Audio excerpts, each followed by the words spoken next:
inside the most horrific slavery breeding farms of cotton plantations. Beneath the surface of America's past lies a world where people were bought and sold like cattle, and families could vanish overnight. What forces built this brutal system, and who dared to fight against it? Stay with us as we reveal the hidden stories behind America's struggle with slavery and the quest for justice and freedom. Hi everyone, it's me from Past Not Past, and I've got a quick update. This channel's having some tech issues, so we'll only post here once or twice a week. But good news. We've launched a brand new channel where we're now uploading 1 to 3 videos every day, full of the same nostalgic stories you love. Check out the link below, hit subscribe, and let's keep the memories alive, together. The origins of slavery in America. With just a stroke of a pen, freedom could be stripped away and entire lives were uprooted overnight. Starting in the late 1400s, the transatlantic slave trade cast a shadow across history, one that would haunt millions. For more than 3 centuries, from 1525 to 1866, an estimated 12.5 million Africans were torn from their homes, herded onto ships and forced to cross a merciless ocean. Only about 10.7 million survived the journey, their spirits battered but unbroken. The early 1600s brought this tragedy to North America's shores. In 1619, a ship quietly docked at Point Comfort, Virginia, carrying around 20 enslaved Africans. It might have seemed like a small event at the time, a single tragic footnote. But in truth, this moment planted the seeds for a system of systematic cruelty that would shape America's future. As Ghanaian scholar Abena Busia once wrote, "The story of the African in the Americas begins with a river of tears and a trail of blood."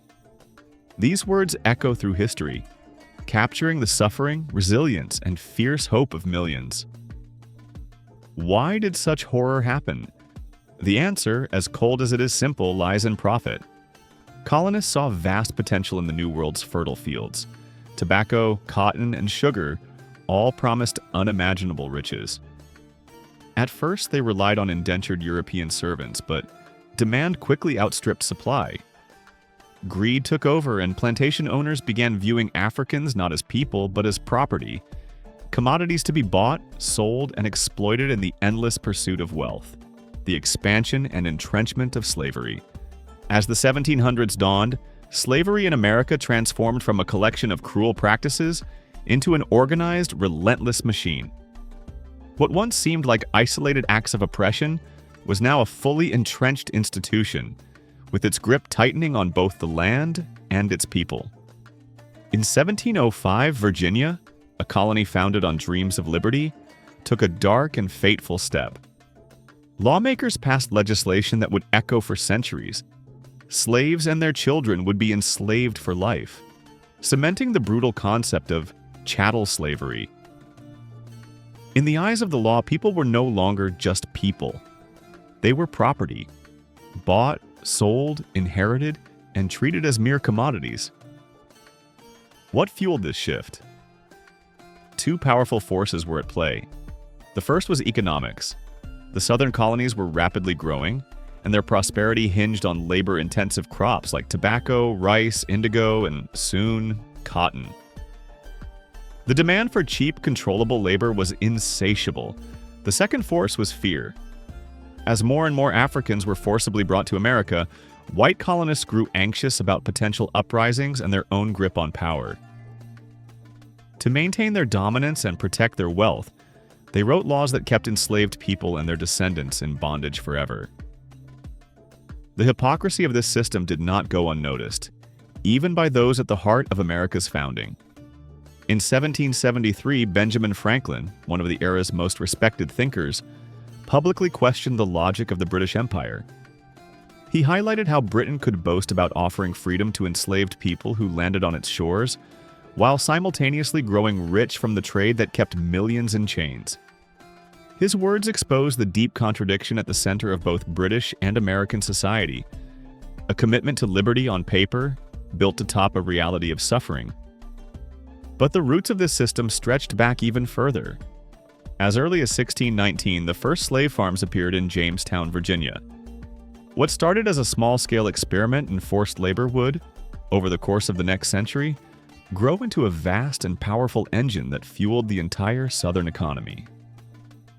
By the late 1600s and early 1700s, slavery was no longer just tolerated, it was essential. The daily lives and futures of enslaved men, women, and children were dictated by laws and customs designed to keep them subjugated forever. Then came a turning point that changed everything. Eli Whitney's invention of the cotton gin in 1793. With this new machine, processing cotton became dramatically faster and easier. Suddenly, growing cotton was so profitable that plantation owners rushed to plant it everywhere they could. But this new white gold came at a devastating cost. The explosion of cotton farming in the South drove the demand for enslaved labor to staggering new heights.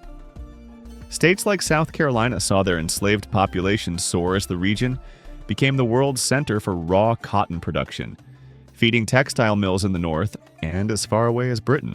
By the early 1800s, the institution of slavery had become deeply woven into every aspect of Southern society. Enslaved people weren't just workers, they were the backbone of the economy. They were listed on ledgers, used as collateral for loans, and passed down like family heirlooms. Their bodies, their futures, and their dignity were sacrificed on the altar of profit and greed. But the moral crisis could not be ignored forever. Voices like abolitionist William Lloyd Garrison's grew louder, demanding that America finally confront the true cost of its prosperity. In 1831, Garrison put the nation on notice. "We are going to decide whether the slave-holding, soul-driving system shall be continued." The country stood at a crossroads. Could a society that claimed to value liberty and equality continue to justify such cruelty? As the 19th century wore on, slave farms and plantations spread relentlessly across the South. The richest and most fertile regions along the Atlantic coast, through the Carolinas and Georgia and hugging the Mississippi River, became the heartland of this system. By 1860, the census painted a stark, unsettling picture. Nearly 4 million people enslaved, the vast majority living and working on plantations. Their labor fueled the wealth and comfort of a nation, but their suffering was largely ignored by those in power. This deep entrenchment of slavery left scars that would take generations to heal, and forced America to face its own contradictions in the most painful ways imaginable.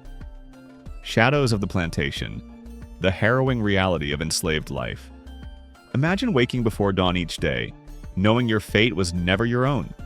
For millions of enslaved people across the American South, life under the shadow of the plantation was a relentless cycle of toil, deprivation, and fear. A world defined by brutality and the daily denial of humanity. As the sun rose over endless fields of cotton, sugar, or tobacco, the enslaved were already at work. Their days began in the darkness and often ended there too. Every hour was measured by the demands of their overseers. Work was grueling, the pace relentless. Men, women, and even children as young as 3 or 4 were expected to pick, chop, haul, or clean from sunup to sundown. In the cotton fields, hands were often raw and bleeding, as workers were forced to meet impossible quotas. Sometimes 200 pounds of cotton a day. Failure to keep up could mean violent punishment, the crack of the whip, or public humiliation in front of family and peers. These punishments were not rare. Overseers ruled with cruelty, using fear to control and break spirits. Frederick Douglass, who was enslaved as a child, recalled in his autobiography how the loudest cries only made overseers beat harder and longer. Moses Roper, who escaped slavery, described witnessing his own mother being beaten even as she gave birth. Her pain ignored, her pleas unanswered. Living conditions offered no refuge. Enslaved families were crowded into tiny, dilapidated cabins, often with dirt floors and leaky roofs. At plantations like Magnolia in South Carolina, as many as 10 people might share a space smaller than a modern bathroom. Privacy was non-existent. Everyone's life was on display and basic dignity was stripped away. There was little protection from the elements. Cold in winter, sweltering heat in summer, rain soaking through at night. Nutrition was barely enough to sustain the backbreaking labor. Food rations were meager, usually cornmeal, a bit of pork fat, and sometimes molasses. Vegetables or fresh meat were rare treats, and malnutrition was rampant. Solomon Northup, in his famous memoir, 12 Years a Slave, remembered receiving only a peck of corn and a few pounds of pork per week. This diet, lacking vital nutrients, left people weak and vulnerable to disease. Outbreaks of cholera, pneumonia, and other illnesses swept through the slave quarters, taking countless lives. Medical care was almost non-existent. When illness or injury struck, enslaved people were often left to suffer without treatment. Some, like Dr. J. Marion Sims, now infamous for his unethical practices, used enslaved people as unwilling subjects for medical experimentation, often without anesthesia. The average life expectancy for an enslaved person in the mid-19th centuries was just 21 years, a stark measure of both the physical and psychological toll. The psychological toll of slavery was deep and relentless, leaving scars that went far beyond the chains. One of the most haunting cruelties was the routine separation of families. Children could be torn from their mother's arms and sold off like livestock. Their cries for comfort ignored, their futures decided in an instant by the highest bidder. Parents were left in anguish, powerless to protect the ones they loved most, forced to live with an ache that never faded. The suffering did not stop there. Enslaved women were especially vulnerable to abuse. The harrowing story of Celia, a young woman forced to defend herself against the relentless sexual assaults of her owner, shows the daily terrors many endured. When Celia fought back, killing her abuser in self-defense, she was not granted mercy or justice. Instead, she was executed, a stark reminder of just how little protection or dignity was afforded to the enslaved, especially women. Former slave William Wells Brown captured the emotional devastation with chilling clarity. "Slavery has fixed a deep gulf, a dark abyss," he wrote, "a chasm of pain, trauma, and loss that separated enslaved people from the rest of humanity." This abyss was filled with grief, broken families, stolen childhoods, and the constant threat of violence and exploitation. It was a darkness that touched every life, casting a shadow that would stretch far beyond the plantation and linger for generations. Did any part of this history change the way you see America's past? Tell us what stood out to you in the comments. Sparks of defiance, resistance, and rebellion. Even under the constant threat of violence and heartbreak, the human spirit among the enslaved was not broken. In the dim glow of the slave quarters, whispers of resistance moved like a secret wind, quiet but unstoppable. No matter how hard the system tried to crush hope, a longing for freedom and dignity always burned.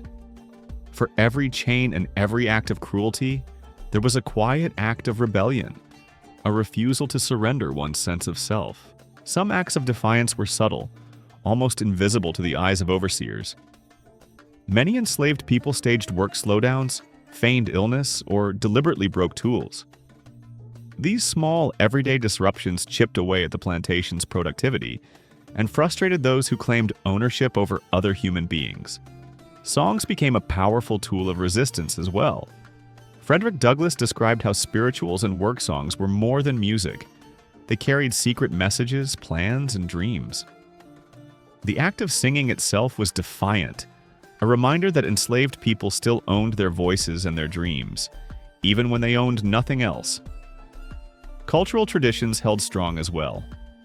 On the Sea Islands, the shout, a rhythmic call-and-response song and dance, allowed people to express solidarity, pass covert messages, and nurture their African heritage. Through music, dance, and faith, enslaved people created a hidden world of connection and support, right under the noses of those who would deny their humanity. But resistance did not stop at subtle sabotage. Many were willing to risk everything to pursue freedom.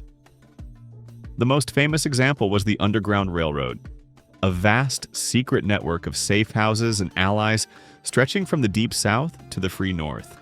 Harriet Tubman became the legend of this movement, a woman who escaped slavery herself, then returned again and again, leading at least 70 people to freedom. Tubman's courage was matched by her conviction. I had reasoned. There was one of two things I had a right to: liberty or death. Her example inspired others to believe that freedom was possible no matter the odds. William Still, a free black man in Philadelphia, worked tirelessly to help those escaping bondage, recording the names and stories of over 800 men, women, and children who passed through his care. He later wrote, "The heroism should be kept green in the memory of this and coming generations, honoring the bravery of those who risked everything to break their chains." Rebellion was not limited to escape or sabotage. Sometimes it exploded into open revolt. In 1739, the Stono Rebellion shook South Carolina, as dozens of enslaved Africans seized weapons and struck back, killing slaveholders and marching for freedom. Though ultimately crushed, the rebellion sent shockwaves through the white population and sparked new, harsh laws meant to stamp out future uprisings. Nat Turner's rebellion in Virginia in 1831 became one of the most famous insurrections in American history. Turner, an enslaved preacher, gathered around 70 followers and launched a bloody attack that left dozens dead. The retaliation was swift and brutal. Many were executed, and laws became even more draconian. But the fear among slaveholders was unmistakable. The enslaved were never truly powerless. Before his death, Turner declared, "I am loaded with chains, but this is nothing compared to how I have been bound by my fellow creatures," speaking to the psychic pain of bondage that no physical restraint could contain.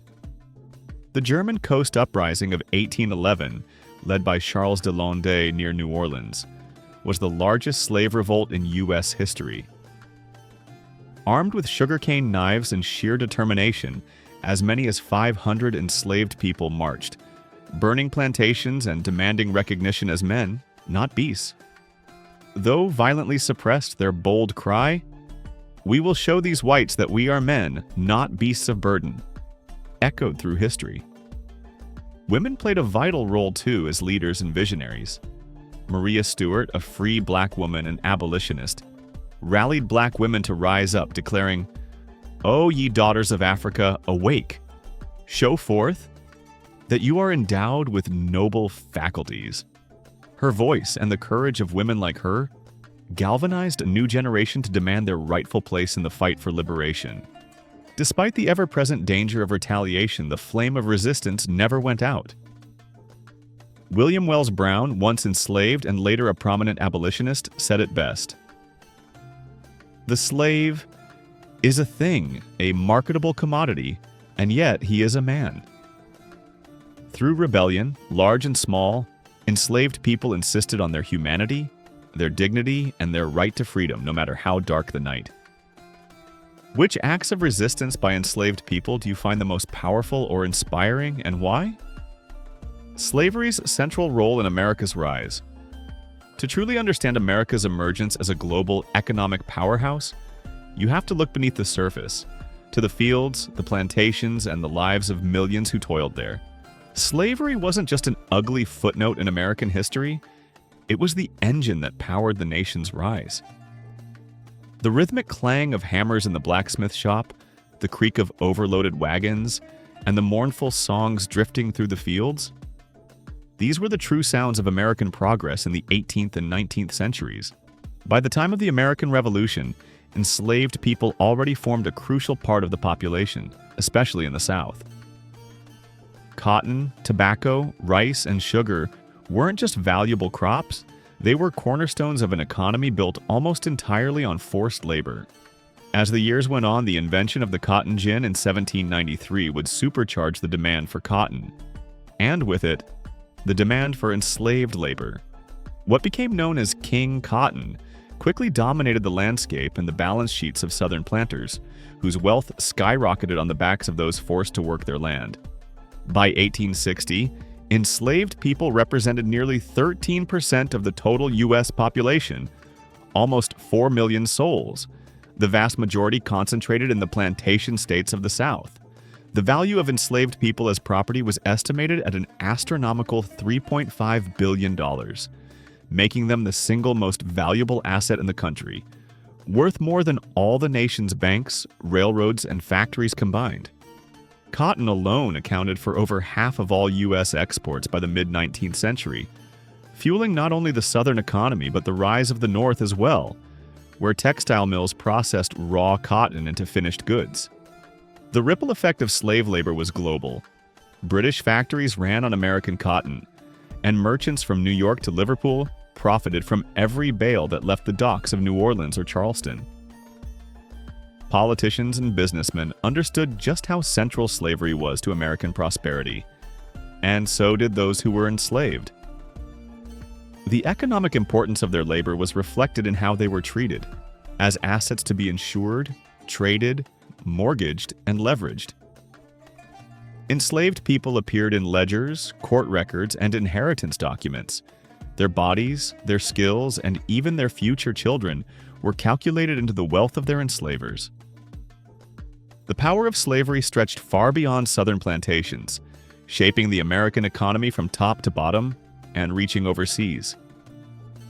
In 1858, Senator James Henry Hammond boldly proclaimed, "Cotton is king, and no power dares to make war upon it."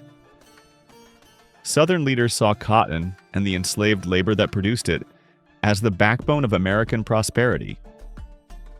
Economist James DeBow called the cotton crop the wonder of the age, and with good reason. Fortunes were made from this single commodity. But the wealth generated by slavery didn't stop at the Mason-Dixon line. Northern textile mills depended on Southern cotton, while banks and shipping companies across the country profited from the booming trade. Historian Eric Foner noted that the slave economy had ripple effects, with plenty of merchants profiting from the slave trade, revealing that many in the North were deeply complicit. Internationally, American cotton fueled the British textile industry, driving the Industrial Revolution. By 1860, nearly 80% of the cotton used in British factories came from the American South. As historian Sven Beckert put it, cotton, and with it slavery, became the driving force of a globally interconnected economy. The world's wealth was built, in part, on the suffering and labor of the enslaved. Whispers in the Quarters, the hidden world of enslaved culture. When the fields finally emptied and darkness fell across the plantations, a different kind of life quietly awakened in the slave quarters. In these crowded, weathered cabins, enslaved people carved out moments of comfort, meaning, and resistance far from the eyes of the overseers. Here, family and community took on new significance, offering a fragile sense of belonging in a world determined to break every bond. In the flickering light of a single lamp, elders shared stories from their African homelands, tales of distant rivers, ancestors, and legendary tricksters. These stories did more than pass the time. They preserved memories that slavery tried to erase and gave hope to new generations born in captivity. Frederick Douglass once wrote, "The slave's happiness is not the end sought by slavery. It is necessary to darken his moral vision." But within the quarters, enslaved people refused to let their spirits be extinguished. Through oral traditions, they claimed the right to remember, to dream, and to imagine a future beyond bondage. The culture that blossomed in these quarters was as diverse as the African nations from which people had been torn. Historian Ira Berlin described it as a cultural diaspora, a blend of languages, beliefs, and rituals woven together in the New World. Spiritual life was central and complex. While slaveholders often forced Christianity onto their captives, many enslaved people secretly maintained elements of their original religions, adapting them into new spiritual practices that could be hidden in plain sight. Historian Albert J. Rabateau estimates that by 1860, only about 10% of enslaved people were Christians in the traditional sense. The rest relied on faiths like Vodun, Santeria, and Conjure, African-rooted traditions that brought comfort, hope, and a sense of agency. These beliefs offered healing, protection, and a direct link to ancestors, and they persisted through secret rituals, amulets, and herbal remedies. William Wells Brown, a formerly enslaved writer, remembered, "There was not a man, but that believed in conjuration, a sign of how powerfully these old ways endured. Worship often happened in hidden places, brush arbors or hush harbors, where enslaved people could gather away from the master's gaze. There they could pray, sing, and mourn together, building a sense of unity and spiritual strength. Music and dance became central to this hidden world. Work songs, spirituals, and field hollers echoed across the fields, helping people coordinate their efforts, express sorrow, or signal hope. These songs were more than entertainment. As scholar Lawrence Levine noted, the spirituals are full of double meanings, including secret codes for escape or protest. Songs like Steal Away to Jesus or Go Down Moses spoke of deliverance and freedom, even as they masked their true purpose from white overseers. The Ring Shout, a circular dance blending African and Christian elements, became a powerful expression of community, faith, and resistance. Through rhythmic movement, clapping, and call and response vocals, participants found moments of joy, connection, and even rebellion. In cities like New Orleans, enslaved people gathered in Congo Square on Sundays to drum, dance, and sing, keeping the rhythms of their ancestors alive and building networks that reached beyond the plantation. Family and kinship were the foundation of enslaved communities. Even though families could be shattered at any moment by sale or forced relocation, people worked hard to forge and maintain strong bonds. Historian Herbert Gutman called the family the most significant social unit among the enslaved. Naming practices reflected this determination. Parents often gave children African names or used surnames to declare kinship, defying a system that refused to acknowledge their ties. Historian Brenda Stevenson wrote, "Surnames provided a means to assert self and kin, a quiet yet powerful form of resistance. Claiming one's own name was sometimes a radical act. Sojourner Truth, born Isabella Baumfree, chose a new name after escaping slavery, a symbol of her freedom and her mission as a preacher and activist. Through names, stories, rituals, and traditions, enslaved people affirmed their humanity and their place in a world that sought to erase them. Ultimately, the hidden culture of the quarters was more than survival. It was a form of resistance. Every song sung, story shared, or ritual performed was an assertion of identity and hope.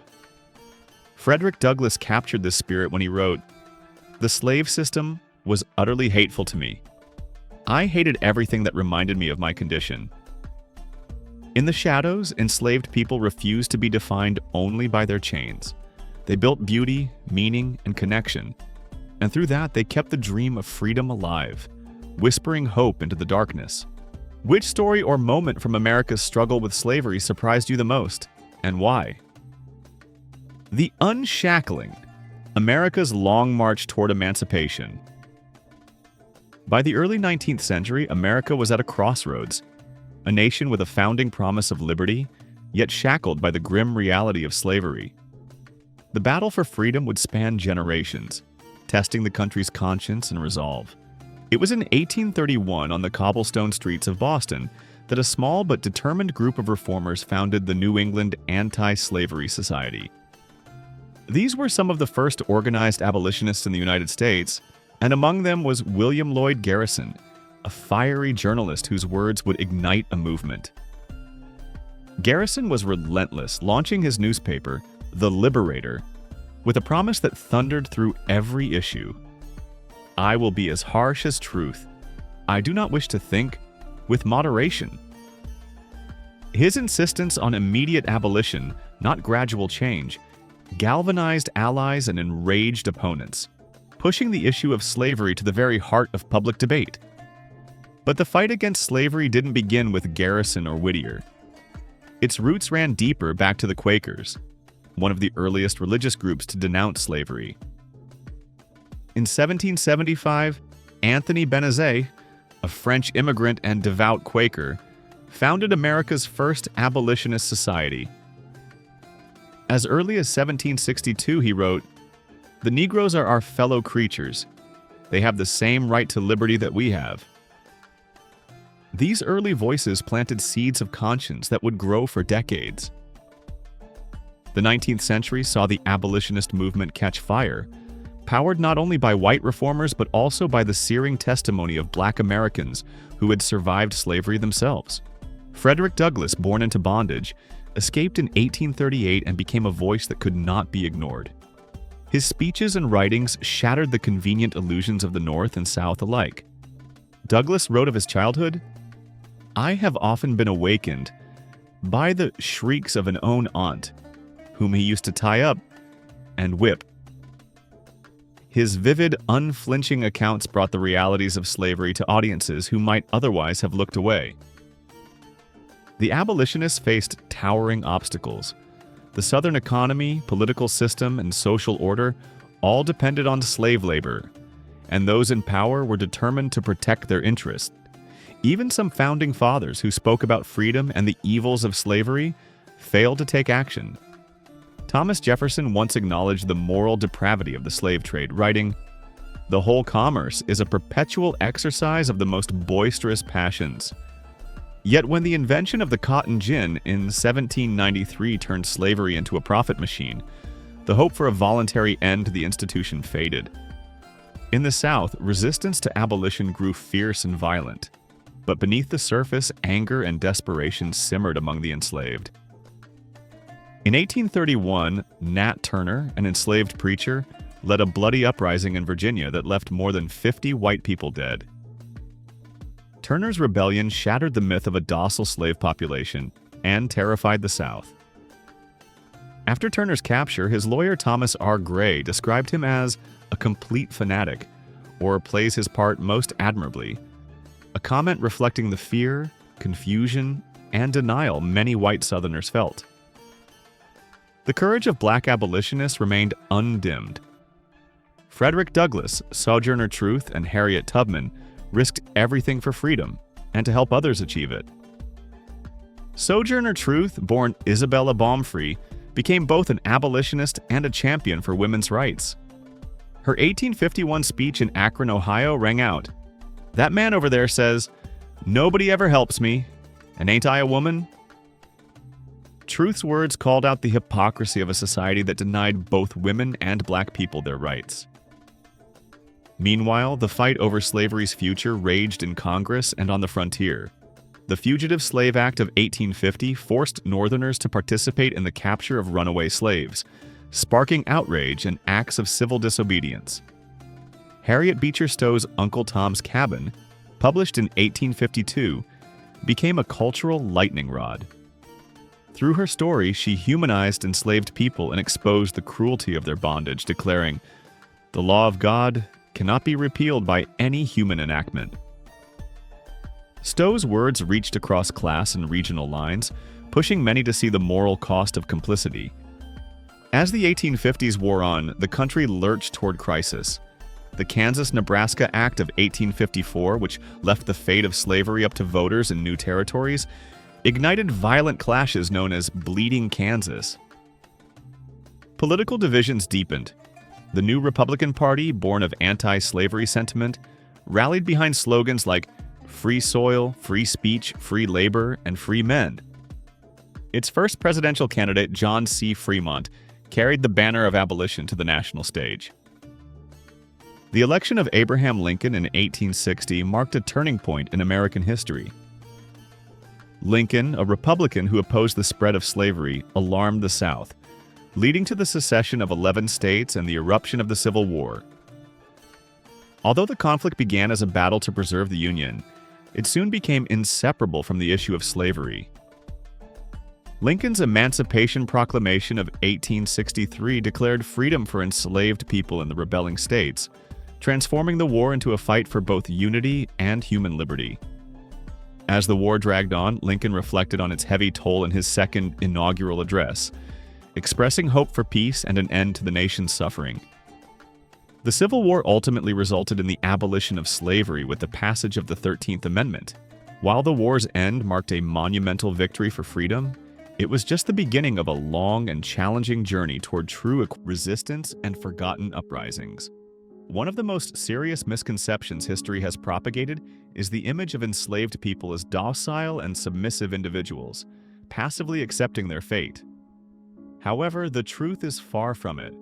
In reality, there were countless uprisings and continuous acts of resistance against the brutal yoke of slavery.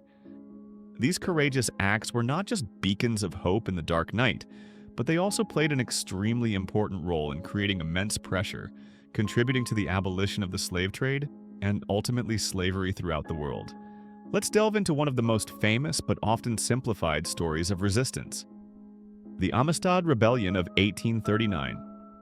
This story began on the slave ship Amistad, carrying about 100 enslaved people. As the ship sailed near the coast of Cuba, an extraordinary event occurred. 53 newly abducted Africans united in a powerful rebellion, under the brilliant leadership of Joseph Cinque. They launched a daring attack, killing the ship's captain and cook. However, they spared the navigator's life with one condition: he must take them home to Sierra Leone, their homeland. Unfortunately, the navigator betrayed his promise. Instead of taking them back to Africa, he steered the ship north. 2 months later, the Amistad was intercepted by the U.S. Navy near Long Island, New York. This incident immediately became a focal point, creating significant political and legal impact on the abolitionist movement in America. It became a critical test for the American legal system regarding slavery and human freedom. In 1840, the U.S. Federal Court in Hartford, Connecticut, issued a historic ruling. The court declared that these Africans were not property. They were victims of kidnapping, and therefore they had the right to escape unlawful confinement. This was a resounding victory for the abolitionist movement, but the U.S. government did not accept it. They appealed to the U.S. Supreme Court. At the Supreme Court, a great figure emerged to defend the enslaved people: former President John Quincy Adams. With his exceptional experience and legal acumen, he fought tirelessly and achieved a glorious victory.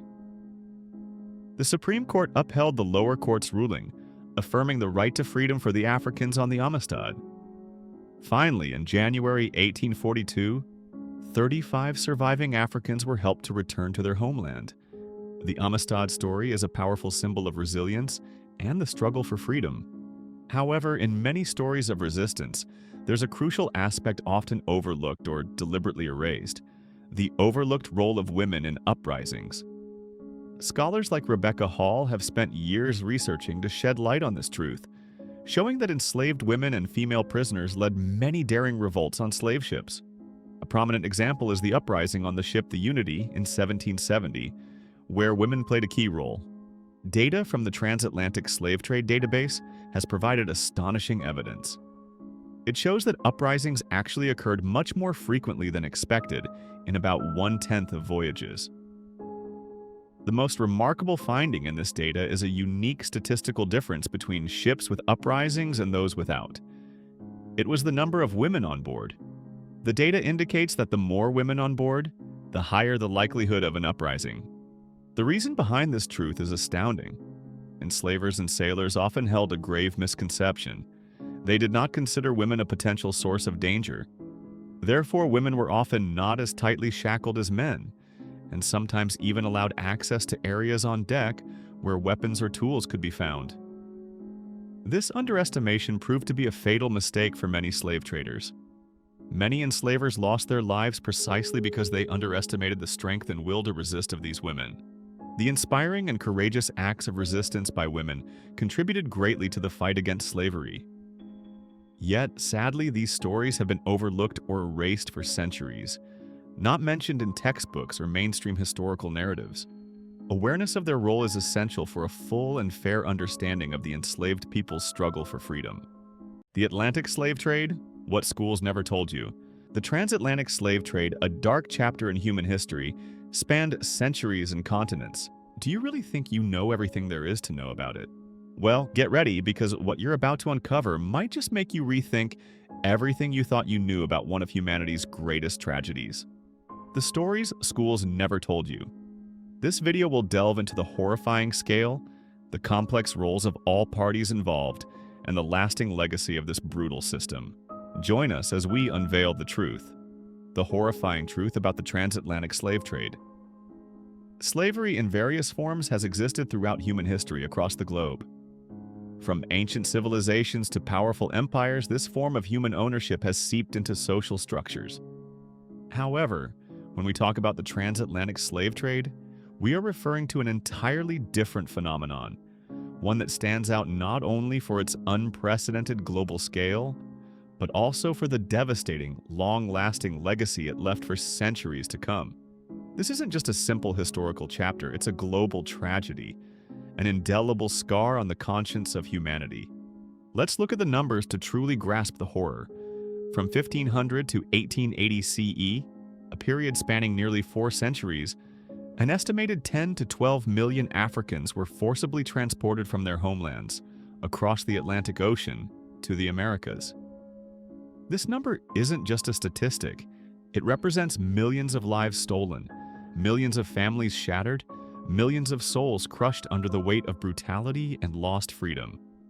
Every single number within that count is a tragic story, a dream crushed, a hope buried. And these are just the people who survived the initial raids and were forced onto ships. The transoceanic journey, known as the Middle Passage, was a living hell.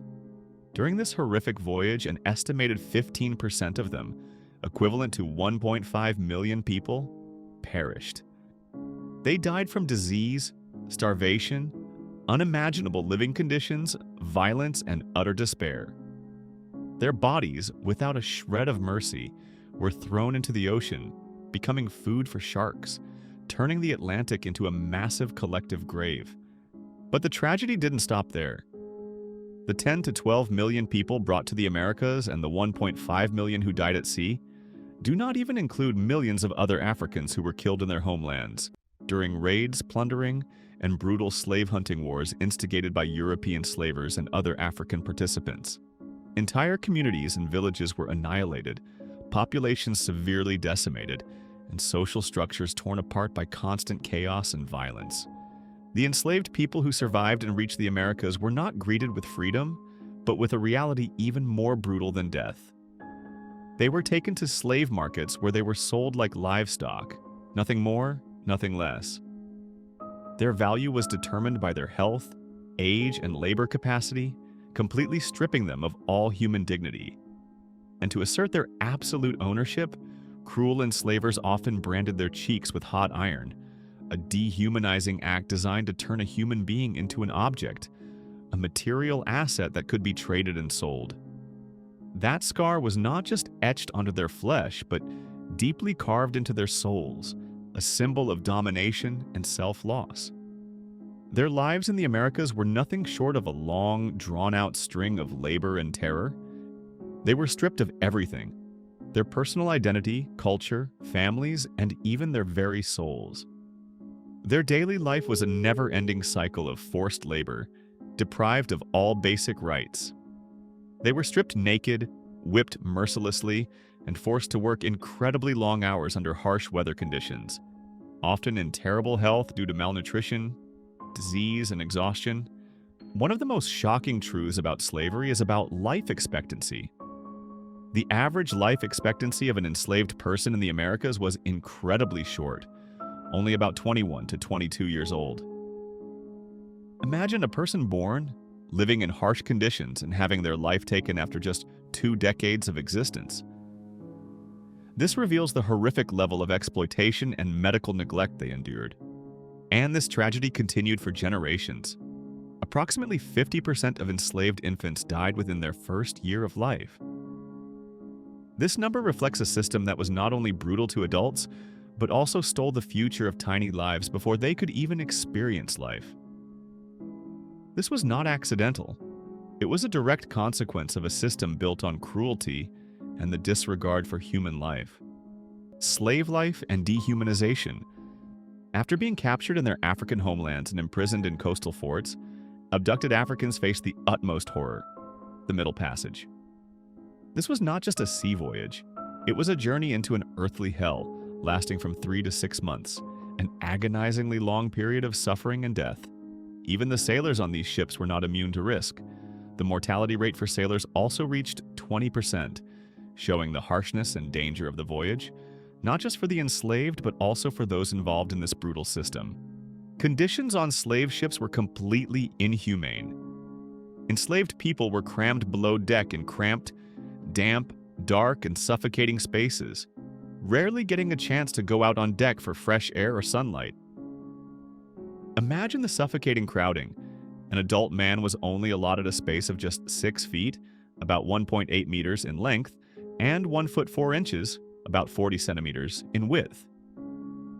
Women received 5 feet, 1.5 meters, by 1 foot 4 inches, 40 centimeters, and girls even less, 4 feet 6 inches, 1.37 meters, by 1 foot, 30 centimeters. They lay packed shoulder to shoulder in scorching heat, in a stuffy space, reeking of filth, human waste, sweat, blood, and disease. The stench was so pungent it could be detected from afar, signaling the presence of these death ships. Hunger and thirst were their inevitable companions.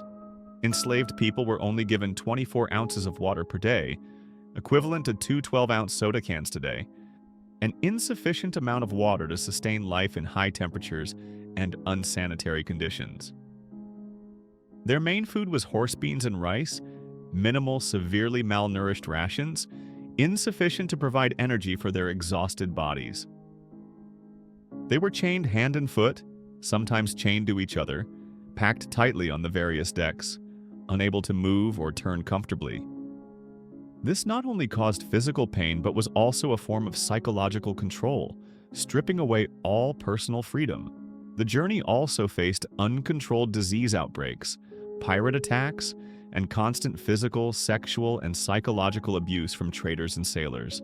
The screams, the sound of whips, the groans of the sick, and the gasps of the dying mingled together, creating a horrifying symphony of suffering. An estimated 15 to 25% of enslaved Africans died during this fateful journey. Each death is damning evidence of humanity's boundless brutality. After hearing about the horrifying conditions on slave ships, what haunts you the most? Is it the extreme dehumanization or history's silence about that suffering? Upon reaching the Americas, a common misconception often arises that enslaved Africans were merely unskilled laborers, people who could only do heavy manual work. However, the truth is entirely the opposite. They were highly skilled tailors, carpenters, blacksmiths, builders, cooks, and many other professionals. They brought their traditional knowledge and skills from Africa, contributing to building the economy and infrastructure of the New World. Work on plantations, where most enslaved people were forced to toil, was neither simple nor easy. On the contrary, it was extremely difficult and required meticulousness, patience, and extraordinary endurance. Think of cultivating sugarcane, cotton, tobacco, crops that demanded continuous care from planting, weeding, and harvesting to processing. Especially when harvesting sugarcane, an incredibly arduous and dangerous job, enslaved people could be forced to work continuously for 48 hours without sleep, in sweltering heat and under the brutal supervision of overseers. They were compelled to work 10 months a year from dawn until dusk, with almost no time for rest or recovery. Beyond all physical suffering was mental dehumanization. The transatlantic slave trade was not merely a form of forced labor, it was chattel slavery. This meant that enslaved people were considered personal property, no different from livestock or objects, and had absolutely no human rights whatsoever. They had no right to legal marriage, no right to own property, no right to education, no right to freedom of movement. Their lives were entirely in the hands of their enslavers, who held the power of life and death over them. One of the darkest aspects of this dehumanization was the frequent sexual abuse of enslaved women by enslavers. This was not just for personal gratification, but also to force them to reproduce, thereby increasing profits through producing more enslaved people. The consequence of this barbaric behavior is a shocking genetic truth. Approximately 16.7% of African Americans' ancestry today can be traced back to Europe, clear evidence of centuries of sexual abuse and forced miscegenation. Even enslaved people fortunate enough to work in the house, whose lives seemed less physically demanding, were not spared from brutality. They endured constant physical and psychological violence from both the master and his wife. These forms of violence could include beatings, insults, threats, or sophisticated punishments aimed at breaking their will. Their lives were a perpetual state of fear and tension, devoid of safety or compassion. The complex role of Africans. When discussing the transatlantic slave trade, a difficult but necessary truth to confront is that Africans also participated in the slave trade. This is an aspect often overlooked or downplayed in history, but it's crucial for a comprehensive understanding. Often it was stronger African groups who captured and sold other African groups to European traders. The purpose of this was to exchange for valuable goods or weapons, especially firearms from the Europeans. The acquisition of more modern weapons significantly altered the balance of power in the region, fueling widespread conflict and instability in African societies. Intertribal wars became more frequent and brutal, with the main objective of capturing prisoners to sell as enslaved people. Those sold into slavery were often individuals from ethnic groups different from their captors. This means there was no clear distinction between capturing traditional enemies or simply neighboring villagers, who could be neighbors, friends, or even relatives of the traders.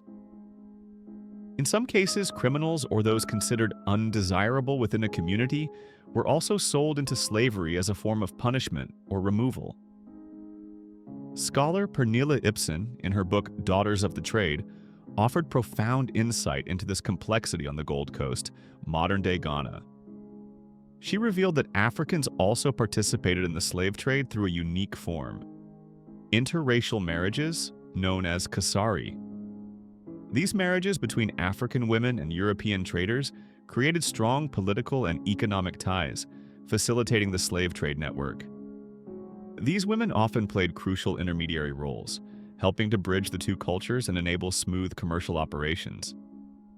It's important to understand that slavery in Africa before the arrival of Europeans was often very different in nature from transatlantic chattel slavery. In Africa, enslaved people could be integrated into their owner's family. They could buy land, own their own homes, and even advance in the military or other social structures. More importantly, this form of slavery was often not hereditary, meaning the children of enslaved people were not necessarily born into slavery. It was much more flexible and less dehumanizing than the form of slavery imposed by Europeans. However, as the demand for enslaved people from Europe rapidly increased, the nature of slavery in Africa also changed.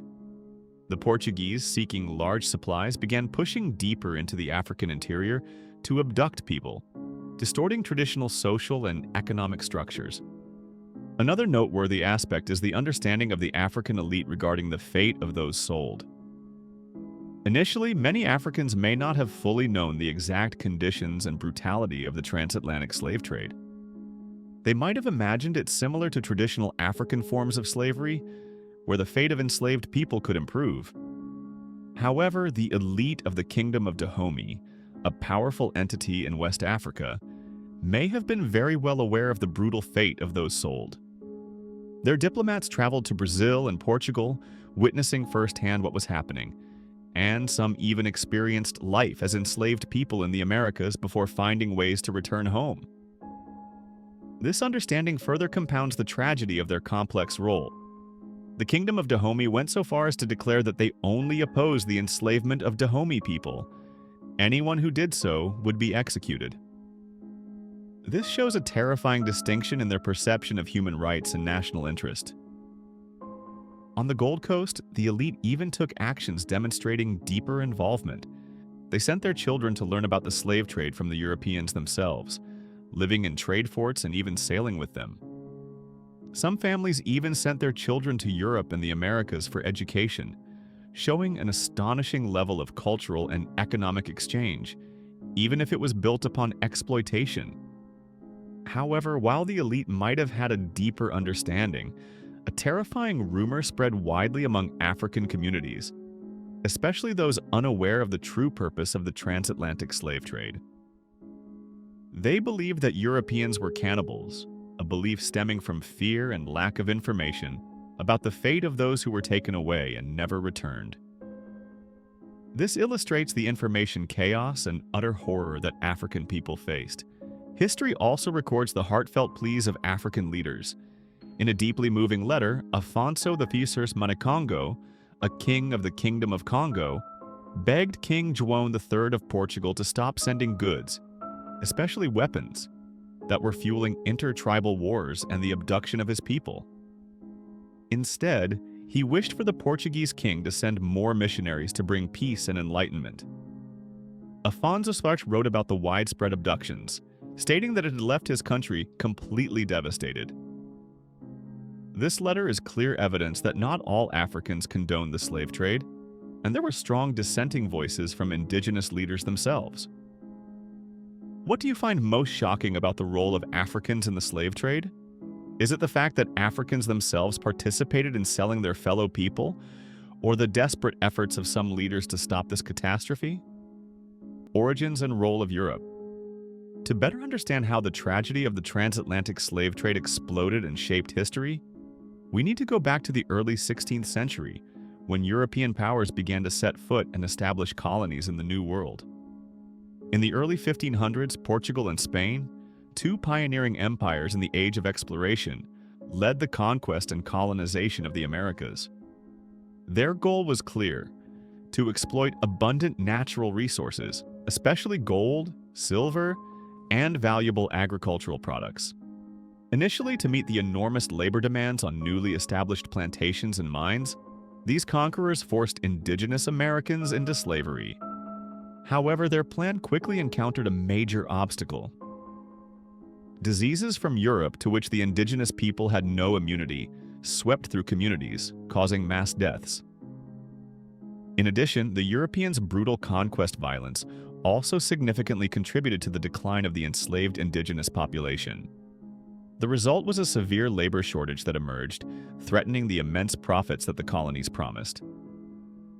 This was when Europeans, with their insatiable desire for wealth and power, turned to Africa to seek a new labor source, one that seemed inexhaustible and more sustainable. Initially, Spain even made moves to restrict the direct transportation of African enslaved people to its colonies. The stated reason was their fear that these Africans, considered savage, would corrupt established European society. This sounds ironic, as it was the Europeans themselves who were committing some of the most barbaric acts in history. However, all moral or social barriers quickly collapsed when economic reasons prevailed. The demand for cheap, resilient labor to work in the sugar, tobacco, and cotton industries became the top priority. In 1518, a groundbreaking decision was made. King Charles V of Spain officially granted a license for the transportation of 4,000 enslaved people directly from Africa to Spanish colonies. This was a horrific milestone, marking the beginning of a new era in the slave trade, and it led to the uncontrollable explosion of the transatlantic slave trade. This decision opened the door to a massive labor market where human beings were turned into commodities and profit was prioritized above all else. European slave traders, with the complicity of political and military powers, quickly established a complex network to gather and transport enslaved people. They assembled and imprisoned those captured at stronghold forts built along the African coast before forcing them onto terrifying ships to be taken to the Americas. These forts, now chilling historical relics, once held millions of souls, witnessing countless pains and despair before they were forced onto the fateful ships. To better understand how the transatlantic slave trade system operated, we need to learn about the triangular trade system. This was a three-legged economic model forming a brutal, yet extremely economically efficient cycle for European powers. First leg. European ships departed from their ports, laden with goods such as weapons, textiles, and alcohol. These goods, though seemingly harmless, were in fact deadly tools used to exchange for enslaved people in Africa. Weapons, especially guns, shifted the balance of power among African tribes, fueling wars and the capture of prisoners, thereby creating a plentiful supply of enslaved people. Textiles and alcohol also played a significant role in satisfying consumption demands and weakening social structures. Second leg, the Middle Passage. After exchanging goods for human beings, these ships would be filled with enslaved Africans, destined for the Americas and West Indies. This was the most horrific stage where millions of people endured inhumane living conditions and faced imminent death. Enslaved people were considered live cargo, packed tightly together like parcels with the sole purpose of arriving safely at their destination to be sold at a high price. Third leg. After selling all the enslaved people in the Americas and West Indies, European ships would be loaded with raw materials such as sugar, coffee, tobacco, rice, and cotton, all produced on plantations by the labor of enslaved people, to be transported back to Europe. These materials would then be processed into consumer products, generating immense profits for European factories and merchants. This system demonstrated a brutal but efficient division of labor for those who benefited. Europe provided capital, Africa provided labor, and the Americas provided land and resources. This viciously symbiotic relationship generated enormous profits for the participating European and American nations, while consolidating their economic and political power globally. The wealth of many major European and American cities today has deep roots in this slave trade system. A lesser-known but extremely important aspect of the triangular trade was the global connectivity it created. The slave trade wasn't just a closed circuit between three continents. It was an essential bridge between European trade with the New World and trade with Asia. For example, French ships brought cowrie shells, a major currency widely used in West Africa, and Indian textiles from Asia to Africa to exchange for enslaved people. This shows the complex and comprehensive nature of the global trade network that was built on human blood and suffering. Many nations and regions played pivotal roles in the transatlantic slave trade. The leading nations involved in this barbaric trade included Portugal, England, France, the Netherlands, Spain, the United States, and Denmark. Each nation had major seaports, powerful trading companies, and laws supporting slavery to maximize profits. The main regions in Africa heavily ravaged by slave raiding included Senegambia, Sierra Leone and the Windward Coast, the Gold Coast, the Bight of Benin, the Bight of Biafra, and West Central Africa, Congo, and Angola. These areas suffered severe population decline, political instability, and centuries of social structure destruction. The coastlines of present-day nations like Togo, Benin, and Nigeria were even called the Slave Coast due to the excessive and brutal slave trade that occurred there. That name remains a permanent reminder of the painful past, a time when human lives were worth no more than a commodity. Legacy and the reparations debate. The transatlantic slave trade is not just a dark chapter in history, it's a disaster that has left a profound and lasting legacy, extending to this very day. One of the most horrific aspects of this legacy is the mass death and untold loss of life. Over 1 million people died during transport to the New World, and this number is just the tip of the iceberg regarding the total lives stolen. Canadian scholar Adam Jones did not hesitate to call the deaths of millions of Africans during this period a genocide. He described it as one of the worst catastrophes in human history, and argued that this killing and destruction was intentional, an inseparable part of a system designed to maximize profits with no regard for human life. However, there's another perspective from scholar Saidiya Hartman. She argues that the deaths of enslaved people, though tragic, were incidental to profit and served the development of capitalism. According to Hartman, death was not the primary goal of the system, but a direct and inevitable consequence of turning human beings into commodities, where the value of a life was determined by its labor capacity and the economic benefit it brought.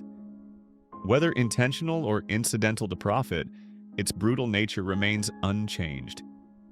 The legacy of slavery is particularly deep and complex in the United States. Slavery was not just a part of American history, it was the economic foundation of America.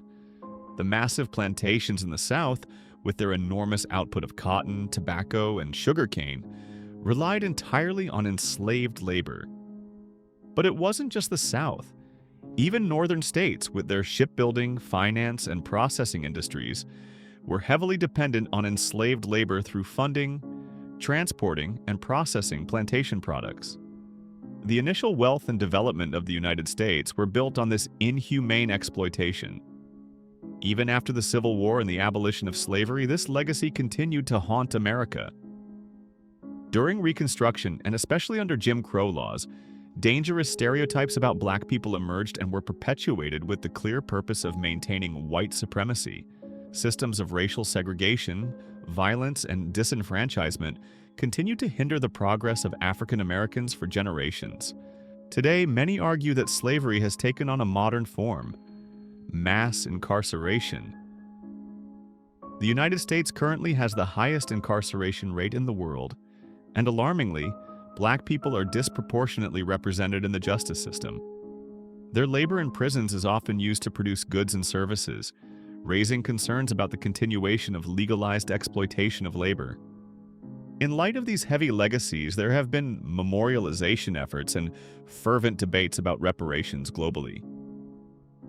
In 1998, UNESCO designated August 23rd as the International Day for the Remembrance of the Slave Trade and its abolition, a day for the world to remember the victims and historical lessons. In 2001, at the World Conference Against Racism in Durban, South Africa, African nations made a strong demand. They requested a clear apology from the former slave-trading nations. However, major powers like England, Portugal, Spain, the Netherlands, and the United States opposed issuing an official apology. The main reason for this opposition was reportedly concern about the massive financial reparations that might accompany such an apology. Nevertheless, memorialization efforts continue.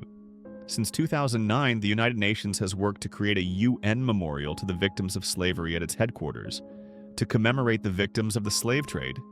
Some countries have shown a willingness to confront their past.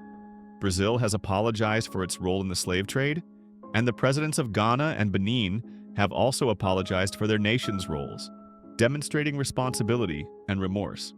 In the United States, the debate over reparations remains heated. The reparations movement in the U.S. primarily focuses on descendants of enslaved people in America who bear the legacy of a brutal system. In 2009, the U.S. House and Senate passed a resolution apologizing for slavery, but this resolution also explicitly stated that it does not authorize, support, or serve as a settlement of any claim against the United States.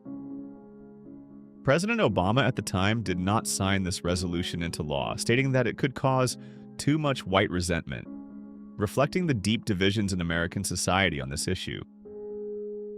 Despite this, some organizations and individuals in the U.S. have begun to take concrete actions towards reparations. Georgetown University offered preferential admission to descendants of the 272 enslaved people they sold in 1838 to pay off debts. Brown University acknowledged its ties to the slave trade and planned commemoration and education to confront its past. Even the financial corporation J.P. Morgan Chase apologized and established a scholarship fund for black students in Louisiana, acknowledging the profits the institution gained from slavery.